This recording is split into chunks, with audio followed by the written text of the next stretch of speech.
Txernòbil, aquell desastre que va tenir un efecte molt terrorífic sobre la mentalitat de tota la població europea. Aquell desastre que va donar foscor a una energia que en realitat ens dona dia rere dia llum a casa nostra. Aquell desastre que, deixant de banda les víctimes i involucrats que va tenir, el pitjor que va causar va ser la desinformació sobre l'energia nuclear i la por a seguir confiant en ella. Molt bona tarda a tots i a totes i benvinguts a Endollats, el vostre podcast de tecnologia per estar al corrent del dia a dia. Com heu vist, la introducció no ha sigut tan efusiva com sempre, però quan parlem de coses sèries, com per exemple un desastre nuclear, m'agrada parlar més des del respecte, almenys en un principi, perquè si no estaríem faltant el respecte a les persones involucrades i a les víctimes que va haver-hi. De tal manera com quan anem a un camp de concentració no ens fem selfies rient i no ens riem del que estem veient. Tot i així, no us preocupeu que aquesta no serà el tema, no serà la monotonia del podcast, i venim nosaltres a fer, com diria el Carles Porta de Crims, a posar llum a la foscor. I és que en aquest cas anem a dir veritats i desmentir mentides de tota la desinformació que hi ha al voltant de Txernòbil. Per fer això ens basarem sobre una base divulgativa que des del meu punt de vista, jo crec que des del teu també, està fet amb bastant rigor, que és la sèrie de HBO de Txernòbil. Un rigor científic. Té tot el seu tema dramatúrgic també, té una miqueta de fantasia dramàtica, però la ciència és bona, està ben explicat. Així doncs, m'acompanya sempre el meu tertulià de confiança, el meu pare, doctor nuclear. César, com estàs? Bé. Acabes de fer un monòleg espectacular. Si no l'heu escoltat, els que ens estigueu escoltant, potser feu-ho, és important per entendre tot el que explicarem ara. Així doncs, et sembla si comencem amb temes? Vinga. Vols que comencem amb el que estaves a punt de dir en el monòleg o...? Sí, per què va passar, què passava, què estaven fent i per què va passar doncs, el que va passar. Llavors, ho enllaço perfecte amb una pregunta que ens han fet per les xarxes socials. El David ens preguntava, vull saber exactament com va ser l'error que va acabar provocant l'accident. Vale. Primera cosa, no va ser un error, va ser una cabezoneria, una tossuderia bestial, o sigui, ho van haver d'intentar molt, o sigui, va ser molt difícil arribar a provocar el que van provocar.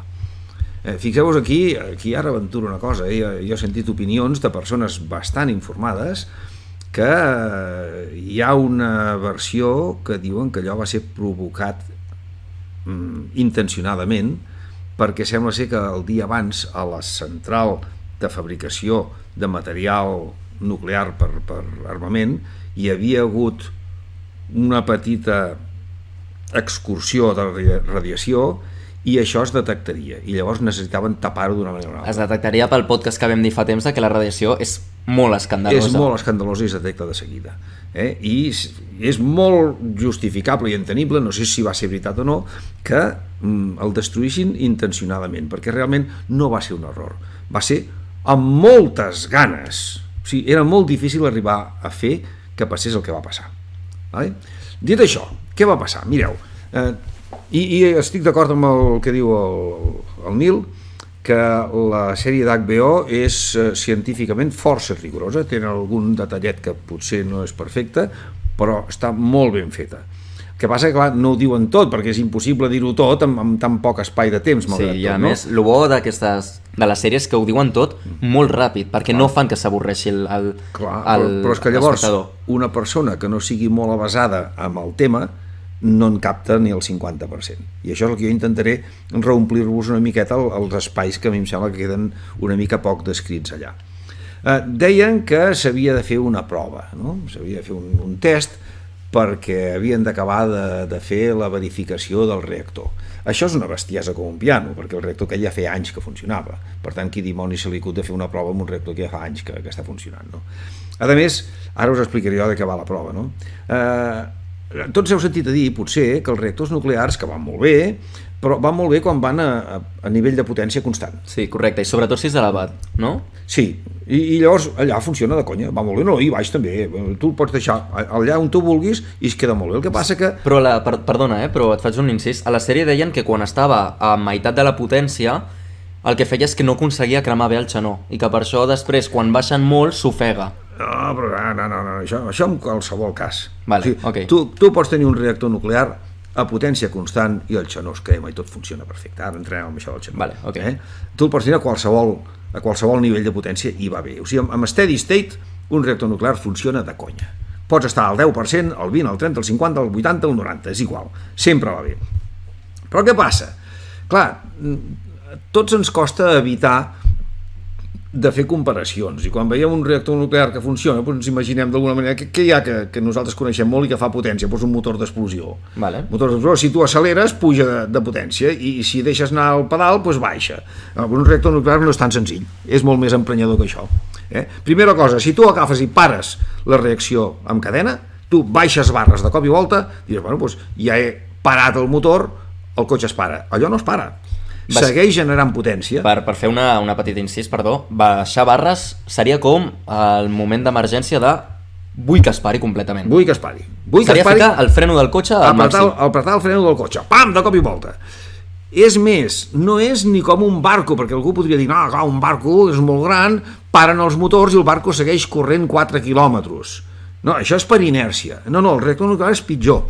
Segueix generant potència.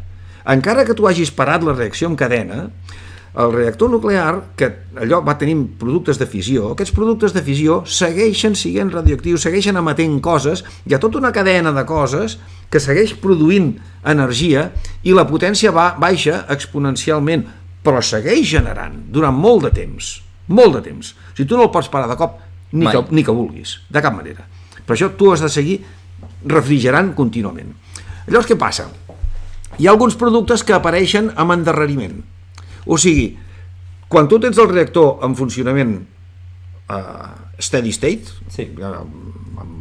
Com es diria en espanyol, no surt en espanyol, en català, en règim permanent, doncs allò va fent la seva reacció en cadena i hi ha una sèrie de productes que apareixen uns segons o uns minuts més tard que la reacció de fissió que s'ha donat en aquell moment.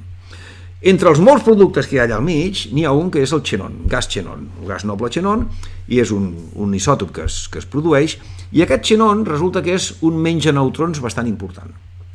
Halaneutrons. Bueno, clar, si halaneutrons s'emporta neutrons també, no? Però com que al final ens en sobren de neutrons, doncs mira, una part dels neutrons segueixen per fer la reacció en cadena i una part s'estan carregant el xenon. Ara bé, si tu agafes i de cop i volta baixes el nivell de potència, tu, amb les barres són absorbentes de neutrons. La reacció en cadena tu la controles precisament posant o traient elements que absorbeixen neutrons. Baixes barres, no hi ha tants neutrons, però què passa? Uns minuts més tard se t'està generant més xenon que el que tocaria en aquell nivell de potència. Vale? Perquè potència... encara et ve de la potència anterior. Correcte. Per tant, tu tens més xenon del compte, amb el qual resulta que la caiguda de potència se't fa més forta, més intensa que la que tocaria per la posició de barres que tu tens en aquell moment. Vale? Correcte.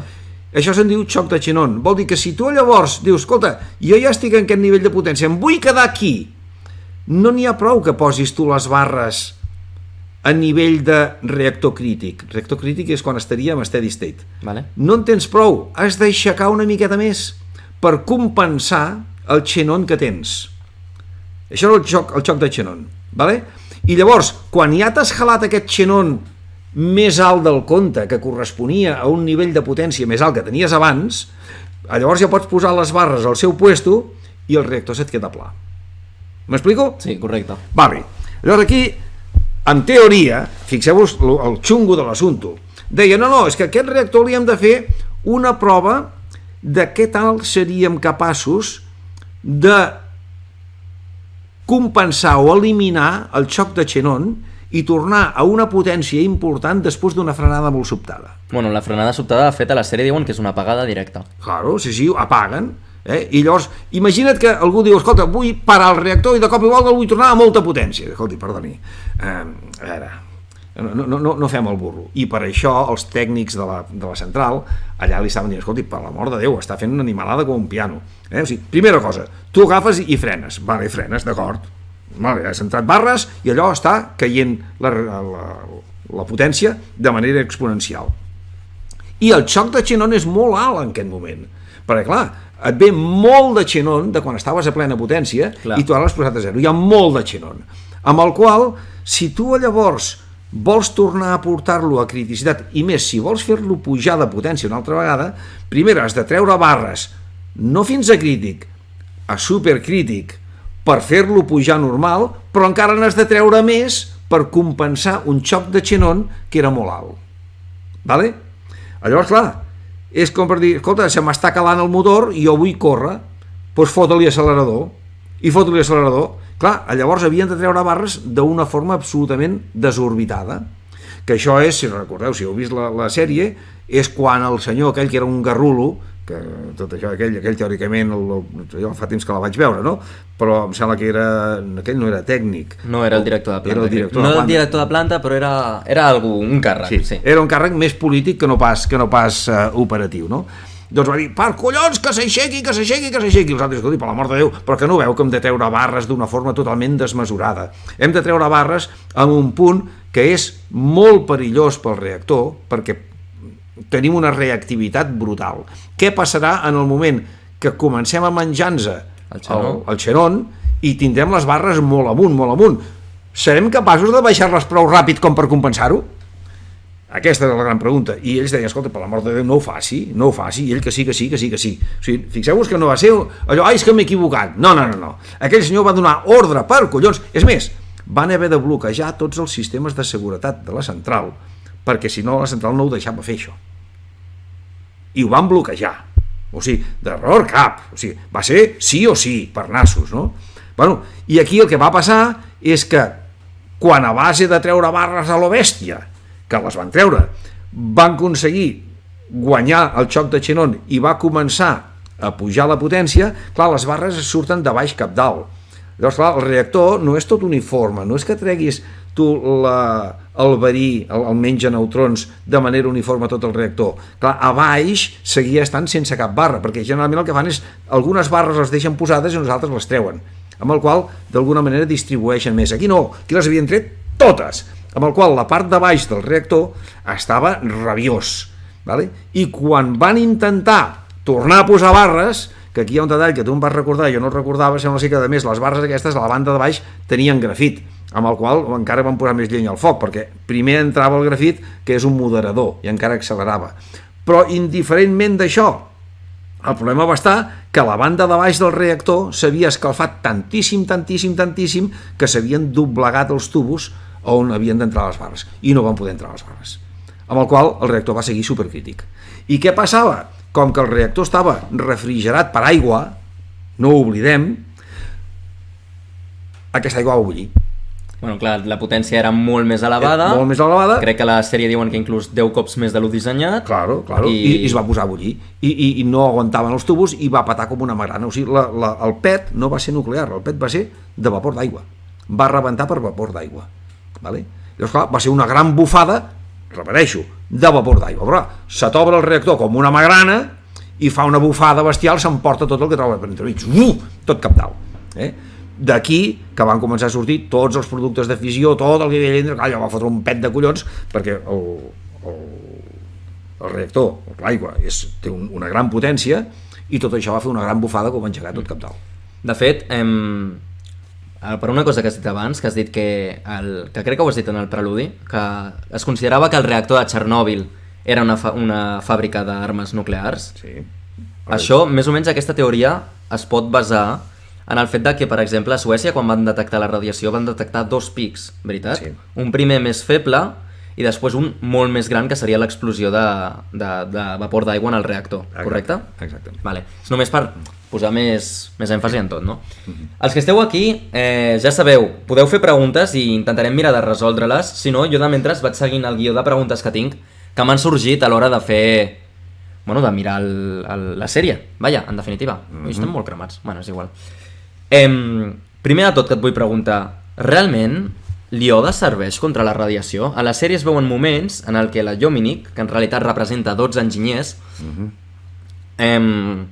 dona ioda a una secretària perquè li diu pren-te una pastilla cada dia durant un mes. Sí. A veure, això s'ha d'explicar. Allà va haver una rebentada general del reactor i va sortir tot el que hi havia dintre el reactor. Allà hi havia urani, hi havia els productes de fissió, hi havia de tot, i va sortir tot bufat capdalt, imagineu-vos, va ser com un spray, una sprayada bestial, no? Entre aquestes sprayades, un altre dels productes que hi havia és iodo, un isòtop de iodo que és radioactiu, perquè el iodo no és radioactiu normalment, o sigui, a veure, el iodo n'hi ha de molts tipus, hi ha molts isòtops, no? I n'hi ha que són radioactius i n'hi ha que no. Però, això és molt important, tot és iodo, vale? Resulta que el iodo, de normal, si tu et prens pastilles de iodo, es fixen a la tiroides. El iodo va a la tiroides. I de la bufada que es va fer per allà, va sortir iodo disparat. Iodo que anava a tot arreu, estava a l'aire, el podies inhalar, o sigui que el primer problema era...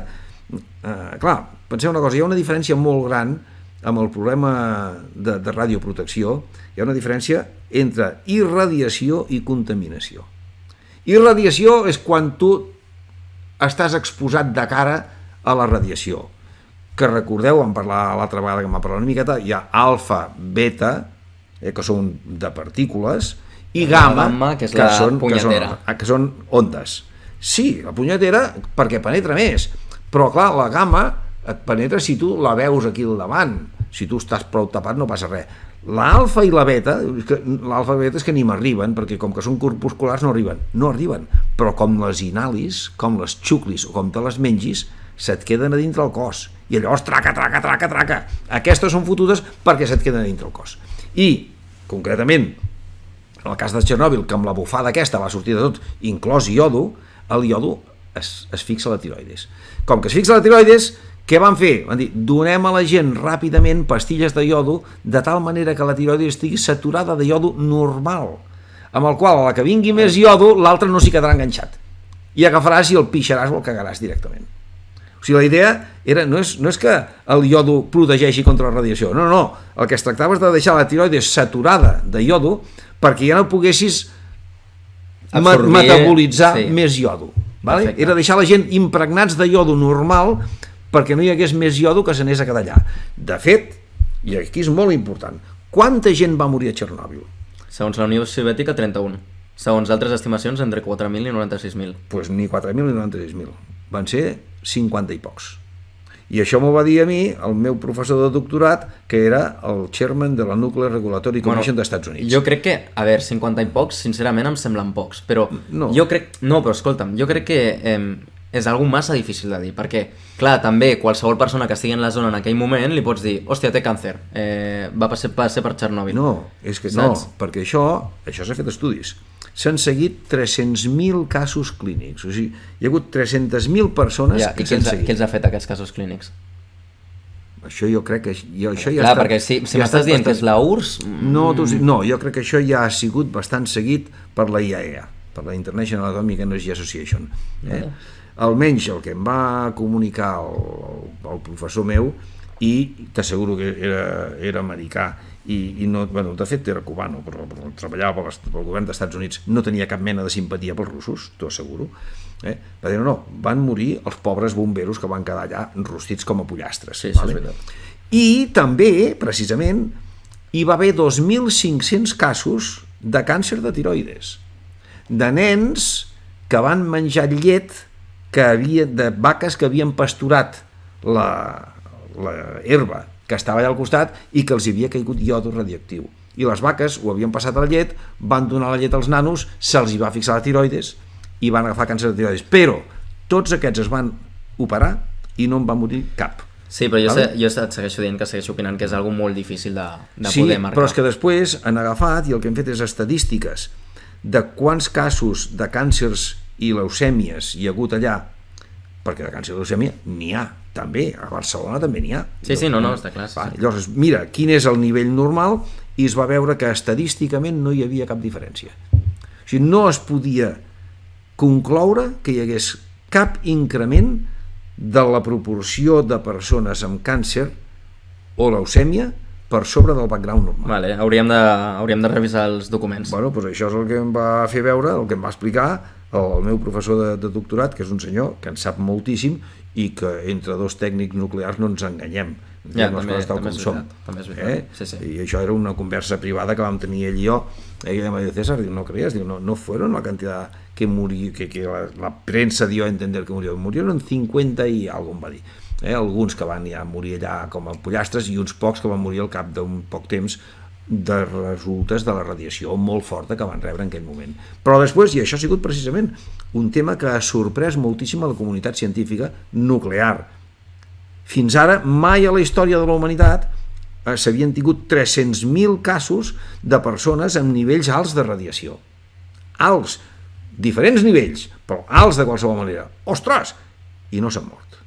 I això ha sigut una gran sorpresa. Clar, tothom té clar dintre del món nuclear que una gran dosis de radiació mata, això està claríssim. Tu agafes un tio i fas una dosis ben grossa i el tio queda com un pollastre, queda rostit. Vale. Una petita dosis no mata. Dosis en tenim tots quan anem a la muntanya o anem a esquiar. Tu, allà també hi ha radioactivitat. I entremig, a on comença a matar? No se sap. De fet, no hi ha un punt on diguis a partir d'aquí mata. Primera, que és que entre el que clarament no mata i el que clarament sí que mata, estem parlant de tants zeros, tants ordres de magnitud. A vegades als humans ens costa fer-nos una idea de quan a una cosa li poses 20 zeros, perdona, és que ets incapaç, és que allò són quatrillones, quintillones, no ens fem una imatge del que representa això. Llavors, clar, entremig no hi havia dades. Aquí, a Txernòbil, hi va haver una irradiació gran, però molt lluny de la que clarament mata. I el fet és que, clar, el primer que se'ns acut és dir, bueno, doncs hi haurà una línia recta més o menys que mira, doncs, conforme vas pujant, doncs anirà matant més. Doncs no, doncs resulta que no.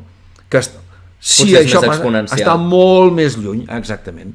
I amb la radiació d'aquest accident, que va ser gravíssim, que va contaminar, que va caure iodo radioactiu, que va fer moltes coses, sí, curiosament, no ha matat, no ha creat, no ha donat més càncers ni més leucèmies, el qual és sorprenent.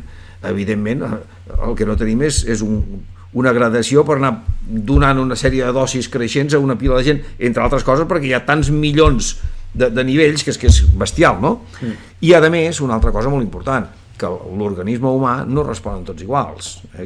Si algun company teu, algun seguidor és del món de la medicina, sabrà que la cosa més variable al món és els cossos humans.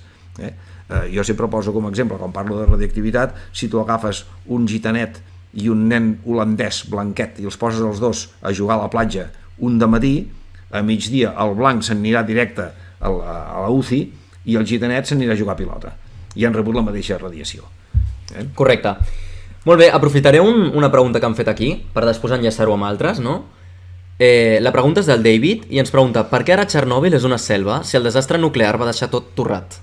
És que precisament perquè no va deixar tan torrat, ni molt menys. Bueno, tota la zona que hi ha al voltant que tu estàs dient que el iode va caure, allò va quedar crisposo. No. Això que m'ho ensenyen, no m'ho crec. Ves tu allà amb un dosímetre. Una cosa és que hi hagi radiació, una altra cosa és que hagi quedat torrat. No queda torrat. Però llavors, no queda torrat, però hi ha radiació llavors. Hi ha radiació, i podia haver radiació. I una altra cosa, aquesta radiació, recordo que jo els dic a molta gent, els que diuen, escolta, l'energia nuclear resulta que fa residus radioactius, que és veritat, i que duren milers d'anys, que també és veritat, però llavors teniu un problema milers d'anys. No, el problema és els que duren poc, precisament. Vol dir que al cap de 10 anys la radioactivitat havia caigut d'una forma importantíssima, i al cap de 15 molt més, al cap de 20 molt més. Jo sempre dic, al cap de 100 anys, ja pots anar a passejar que no passa res. O sigui, ara segurament encara hi ha una dosis de radiació superior a la normal, però res a veure amb el que hi havia llavors. Bueno, per això ara es pot fer visites turístiques. Claro, perquè, si no... i de fet hi havia... I perquè li van ficar una tapa al reactor també. Sí, però fixa't, la tapa al reactor, evidentment, però el problema està amb el que va caure al voltant i que encara hi és, que això no hem pogut rentar perquè no hi ha manera de netejar tot allò, no? Us recordo que hi ha hagut va haver una vegada, vaig veure un documental d'unes senyores que es van negar a sortir d'allà i es van quedar vivint allà, i unes senyores velletes que vivien la mar de bé no els hi va passar absolutament res, i allà estan les senyores més pinxes que jo que sé. O sigui, el nivell de radioactivitat fins i tot des del moment immediat no era tan greu, era moltes vegades superior a tots els nivells que es consideren greus, però no es va matar. O sigui, el que realment és greu, el que realment pot matar, està molt més amunt encara. Vale. Ara dius, I avui dia, si jo vaig amb un comptador Geiger, clar que et marcarà més, sí. I és perillós? Home, primera, si encara hi ha polset allà sobre, que segurament el polset ja no serà, perquè un cop hagi plogut una pila de vegades, i de llavors fins ara deu haver plogut molt, doncs tot això ja s'ha anat a la terra i s'ha anat colant terra avall, perquè allò és polset. I la pols, si tu mires els arbres, que tenen pols els arbres? No, estan bastant nets. Per què? Perquè hi plou, i com que plou, la terra, l'aigua s'emporta cap baix. Perfecte, sí, sí. Volia fer una pregunta ara ja, afirmant això de la selva i de Txernòbil, no? Vale, però i si ara jo caminés per allà i em plogués? Parlaríem de pluja radioactiva? Existeix la pluja radioactiva? Ara ja no. Les primeres 2 setmanes, clar, perquè hi havia pols en suspensió. Però clar, perquè si pensem així, quan parlen de la sèrie també hi ha un moment que han d'entrar a buidar una aigua i aquella aigua està altament contaminada de radiació i tot això, clar, aquesta aigua també es pot evaporar, anar al cel i ploure. Sí, home, però clar, un cop ho has fet, quanta aigua et fa falta? Aquesta aigua se t'evapora i s'ha acabat. Si un cop ja l'has evaporat ja no tornarà a sortir. M'explico? Sí, sí. Sí, a veure, en el moment en què es fa l'explosió, allò fa una polseguera de nassos. Bueno, us recordo que aquí a Catalunya cada 2x3 tenim pluges de fang. Pluges de fang que és pols que ve del Sàhara. Sí. És el Sàhara, que hi ha una tempesta de vent, aixeca la sorra i ve des del Sàhara fins aquí, mira que corre, i quan arriba aquí es posa a ploure, i cau i ens deixa els cotxes fets una pena. Doncs allà igual, va haver la gran patada aquesta, va fer una polseguera, i bueno, fins que no hi va haver prou pluja com per netejar-ho, doncs sí, podia haver-hi una pluja radioactiva. Ara, un cop ha plogut 3 vegades, ja se t'ha emportat la pols avall. O sigui que jo ara mateix podria anar a Txernòbil i pluja radioactiva no en tindria. No, res. Com a pluja segur que no. Jo et diria, si vas a Txernòbil, després neteja les sabates ben netes. Perquè, clar, a terra podria ser que tinguessis encara polsim. Vale. Però res, l'únic que has de fer és, primera, no llepis les sabates. Sembla una tonteria, però hi ha gent per tot, no? Que no se t'acudi de llepar la sabata, perquè podries enganxar una miqueta de iodo radioactiu, que no sé si encara li queda radioactivitat, o ja no me'n recordo quina és la vida mitja del iodo, no? Jo tampoc me la sé. Vale? Però és tan senzill com arribar a casa i netejar-ho, fotre-li aigua, ja pa Déu, i s'ha acabat. O sigui, no t'emportis pols d'aquella terra. I no s'absorbeix aquesta radiació? Aquesta polseta no absorbeix? Per exemple, si, afegint una altra pregunta que va aquí, no? Que és que els bombers que van participar allà, no diré herois, però van fer Van ser herois. Van fer una feina molt dura, que no ho sabien, a més. No ho sabien, si no, no ho haguessin fet. I els van enviar allà a apagar amb foc el reactor, sí, amb aigua. A 5 metres, com qui diu. Mare de Déu.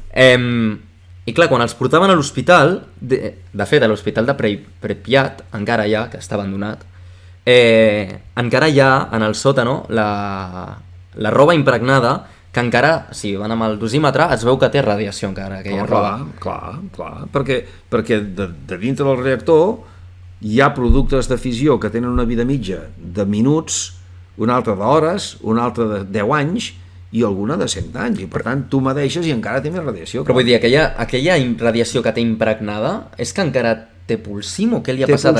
Té polsim. Però no és que els rajos s'hagin quedat no, tot això és polsim. Si tu això fas una rentada ben rentada, apa Déu, s'ha acabat.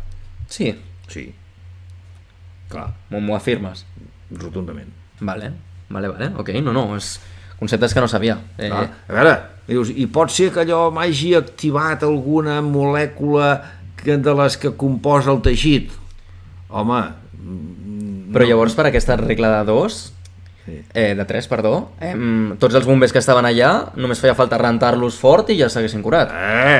Moment, la radiació que ja t'han fotut ja la tens, Aquells els pobres bombers anaven fregits per dintre.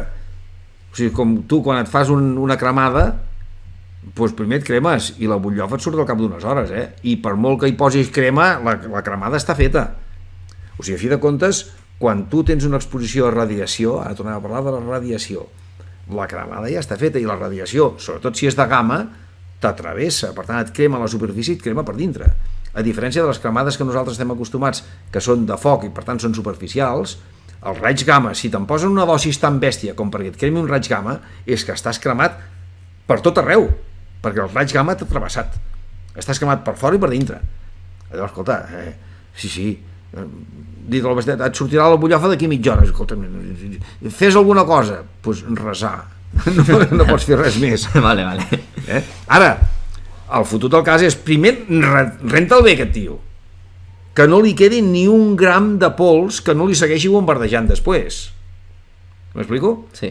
Ara, la irradiació que ja t'ha fet, aquella ja la tens i no te la trobarà ningú. Però sobretot que no te'n quedi més, que no et quedi pulsim enganxat que et segueixi bombardejant. I aquesta irradiació és la que, a nivell alt, també és la que ens pot ionitzar l'ADN i fa totes les històries, no? Clar. Vale.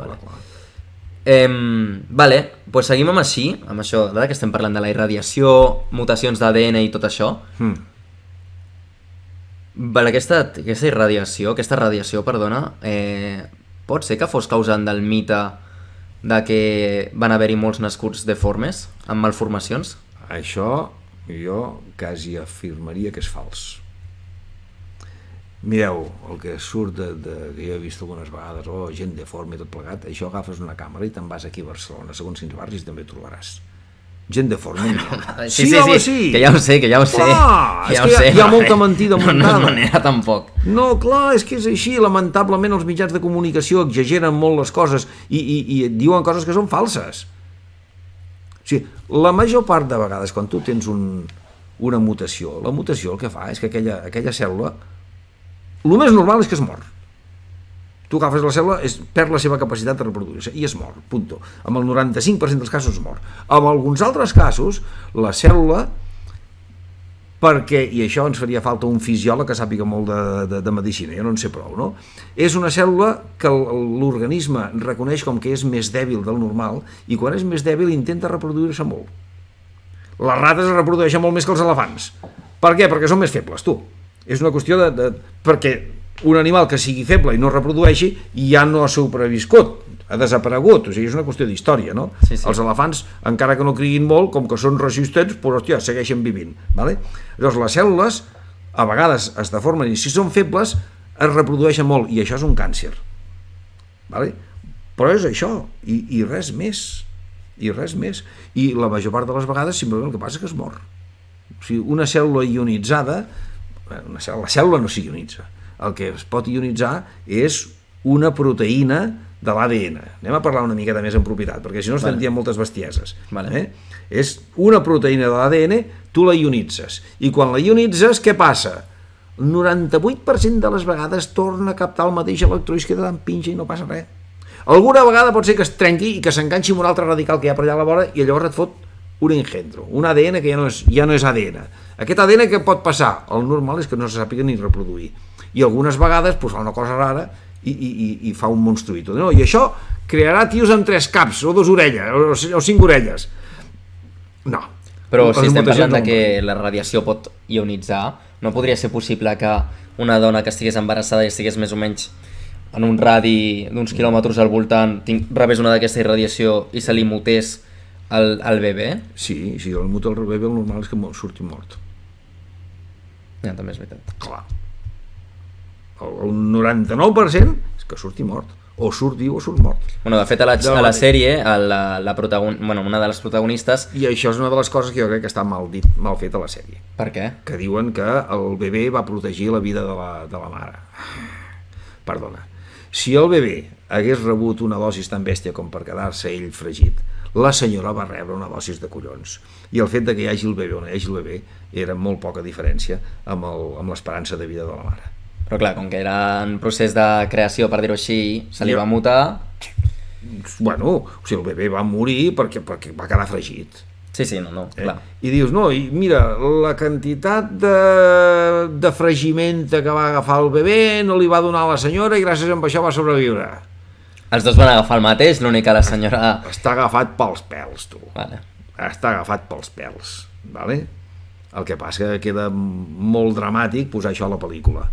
Aquest és un dels pocs punts que jo crec que va ser un recurs dramàtic una mica agafat pels pèls i per posar-hi, fixa-t'hi, el sentiment bestial que el pobre bebè es mor, que això seria molt normal, i a més dir, no, i aquest li ha salvat la vida a la mare. Bueno, en fi. Mira, de fet, tenim un comentari aquí del Sergi que diu que en proves radiològiques el protocol amb una embarassada és evitar al màxim la radiació i encara menys a prop de l'abdomen. Naturalment. Perquè això pot produir avortament espontani, deformitats, anomalies de creixement... Naturalment. O sigui, si tu irradies, escolta, estàs fent mal. I el que passa que no sabem quin mal. Exacte. Això també és un dels misteris de la radiació, que... No ho sabem. Perquè tu fiques foc i et cremes. Tu agafes radiació i... I pot passar molt. Generalment estàs matant coses. La radiació és una cauterització. I de fet s'ha fet servir a vegades. Però el que passa és que jo poso radiació i passarà d'algú. No saps ben bé què passarà. Correcte. Pot matar, pot fer un càncer, pot fer moltes coses. Escolta, el millor que pots fer és no tenir-la. Aprofitant tot això de les mutacions, volia dir que hi ha hagut una pregunta que ens han fet també per les xarxes socials, l'ha fet l'Eric i ha preguntat, per tot el que estem dient es desmenteix, però que diu, si vaig a Txernòbil em puc trobar gallines de 3 caps i mosques amb potes o jo què sé? Ni hablar, no trobaràs cap mena de bitxo raro, ni aranyes amb 14 potes, ni coses així, res. Trobaràs bitxos normals. El més probable és que si tinguessin molta radiació ja estiguessin fregits. Claro, estarien morts. No se'ns ha pogut reproduir. No han pogut. El normal és que no es puguin reproduir. Perfecte. Anem ja amb temes una miqueta més tècnics, a no ser que sorgeixi alguna pregunta pel directe, que és, per què creien fermament que no podia explotar el reactor? Aquí ja m'has fet l'incís abans de que, clar, el reactor no explota. Explota la refrigeració que en passen allà. Això és una mica més complicat. A veure, tots els reactors del món estan dissenyats de manera que hi ha el que se'n diu coeficient de temperatura negatiu. Què vol dir? Això és una miqueta, com us puc explicar amb molt poques paraules. Conforme augmenta la temperatura, si tu vas pujant la potència del reactor, clar, el reactor és el que és, físicament és sempre el mateix. Llavors, si hi ha més potència, què significa? Que es genera més calor. Correcte. Si generes més calor, vol dir que en algun lloc es fa la calor, però clar, la calor es genera on tu tens l'urani i després has de transmetre fins on tens el sistema refrigerant, ¿vale? I com tu saps molt bé, espero, us han explicat termotècnia, doncs la transmissió de calor ha d'anar des d'un lloc a més temperatura a un lloc a menys temperatura. Home, sí. Fins aquí arribem. Fins aquí arribem, sí, ¿vale? Sí. I això depèn, a més, de la quantitat de calor que hi hagi, de quan en passa, i de la resistència tèrmica que hi hagi. Vale? El combustible d'urani, que és òxid d'urani, és un ceràmic, és bastant mal conductor del calor, amb el qual vol dir que quan tu augmentes la potència la temperatura dintre puja molt, moltíssim. Curiosament, quan puja la temperatura baixa la reactivitat. Vale. O sigui, no entrem en més detalls, la probabilitat d'interacció entre el neutró i l'urani baixa. I llavors, perdona, que et pari un moment, però llavors una mesura de seguretat no podria ser fotre-li molta calor de sobte al reactor? Bueno, és que ho fa tot sol. Aquí està. El reactor està fet de tal manera, sempre estan dissenyats de tal manera, que quan puja la temperatura arriba un moment que no puja més perquè es para el reactor. Curiós. Vale. ¿Vale? En el cas dels que estan refrigerats per aigua, a mayor abundamiento, perquè si està refrigerat i moderat per aigua, quan tu puges la temperatura l'aigua es posa a bullir, però és que aquests ja estan previstos, estan preparats perquè l'aigua bulli, però en el moment en què bull l'aigua, què passa? Ja no hi ha aigua, o sigui, hi ha vapor d'aigua, però el vapor d'aigua hi ha molt poques molècules, perquè clar, el vapor ocupa molt i l'aigua ocupa poc, llavors no modera, i com que no modera, els neutrons ja no troben els àtoms, m'explico? Sí. Ja no els has frenat. Per tant, un reactor que va moderat per aigua, en el moment que es posa a bullir, és que es para per collons. És que és impossible, físicament impossible. Per això quan va passar Fukushima, i que em van fer anar a la tele a explicar què havia passat i què passaria, i em van fer la pregunta, hi ha perill que hi hagi una explosió nuclear? Dic, no, rotundament no, és impossible. I més perquè Fukushima, a més, era moderat per aigua. Correcte. En el moment en què allò es posa a bullir, s'acaba la reacció. Físicament és impossible, els neutrons marxen. I com que marxen, s'ha acabat la reacció. El qual no et treu de que el combustible segueix generant calor. Encara que no hi hagi reacció en cadena, la reacció en cadena l'has parat, però ell segueix produint potència, com us he dit al començament, i va baixant de mica en mica. I no baixa en 1 minut ni en 2 minuts, baixa en dies, en setmanes, en mesos. Vale? Que aquest va ser el greu problema de Fukushima, que com que el tsunami, va tapar els generadors d'electricitat d'emergència, no van poder refrigerar el combustible. I es va fondre. Perquè clar, allò seguia generant... La reacció en cadena s'havia parat, ja no n'hi havia. Sí, però el combustible seguia generant molta potència. Molt bé, sí, ha sigut una molt bona resposta. Aquí tinc una altra pregunta, un altre cop del Sergi, que ens diu: un dubte parlant des de la ignorància, he sentit que alguns països estan fent centrals nuclears flotant al mar, inclús sota. No he sentit a parlar d'això? A sota no, que no ho he sentit, flotant sí. I per què es fa això? Bueno, doncs mira... Perquè tens més accés a l'aigua? O... Clar, una de les coses que tu necessites en una central nuclear és aigua, posa el flotant, tu. Apa. Ah, no, però és molt bèstia, no, això? Tens aigua a la bèstia. Bueno, no, això és una manera... Ho estan fent tota mena de provatures, i això és una manera de poder portar subministre d'emergència, d'alguna forma. Fas una barcassa bestial, clar, a mi que em fa una miqueta de por la mar, perquè la mar és molt bèstia, la mar quan fa onades grosses, jolín, té tela. Bueno, a mi pensar que tinguin una central nuclear allà ballant a la ballaruca de les onades em fa una mica d'impressió, però clar, també has de pensar que hi ha plataformes petroleres que també estan allà plantades i no els hi passa res. O sigui, tu pots posar una central i tires un cable ben gros i ja està, doncs mira, la central està allà al mig del mar. Home, jo francament... Podent-la fer aquí, perquè fer-la al mar, no? Podent-la fer a terra ben ancladeta, doncs prefereixo això que no pas posar-la al mig del mar. Ara, funciona? Sí, i home, doncs tens un avantatge, que allà tens l'aigua per refrigerar. Això també és veritat. Vale, doncs anem a acabar amb una pregunta d'allà del podcast, l'última pregunta de Txernòbil en concret, i és que hi ha un moment que quan hi ha l'explosió i surt tota la polseguera que tu dius, es veu com clarament un raig de llum. I el protagonista en aquell moment diu que deien que el cel estava ionitzat. Mira, no m'atreveixo ni a afirmar-ho ni a negar-ho. Em sorprèn una mica. D'entrada, em sembla que seria un recurs dramàtic, però podria passar, perquè clar, en el moment en què allò peta, està en un nivell de potència altíssim. Quan tu tens un nivell de potència altíssim, allà hi ha games, hi ha una radiació gamma absolutament brutal. Demencial, sí. Sí, brutal. Llavors, és pensable que aquesta radiació gamma arribés a ionitzar l'aire i fes una lluminositat? Home, sí, penseu una cosa. Què són les aurores boreals? També. Les aurores boreals no són res més que un meteor, un tema meteorològic, que està fet a base de radiació còsmica. O sigui, és pensable que amb la quantitat de radiació gamma bestial que hi ha en el moment que peta, que s'ionitzés i fes una lluminositat. Podria ser. No ho tinc prou estudiat, per tant no us ho puc ni afirmar ni negar. És pensable, és possible. Penseu que en el moment de rebentar allò estava a plena potència i allí la densitat de games és que era una cosa absolutament descomunal. Molt bé. Moltes gràcies, doncs. Acabarem aquí el podcast. Almenys ara ens quedarem una estoneta més amb els del directe, per si voleu.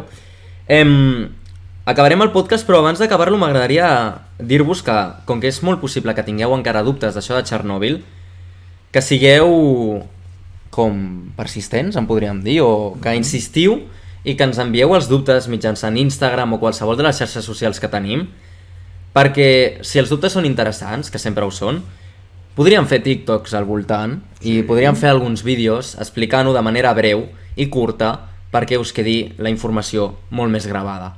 Així que bé, això ha sigut tot. Moltes gràcies a tots, com sempre, per haver assistit. Avui hem sigut uns poquets, però molt consistents. M'agrada molt, sempre som consistents.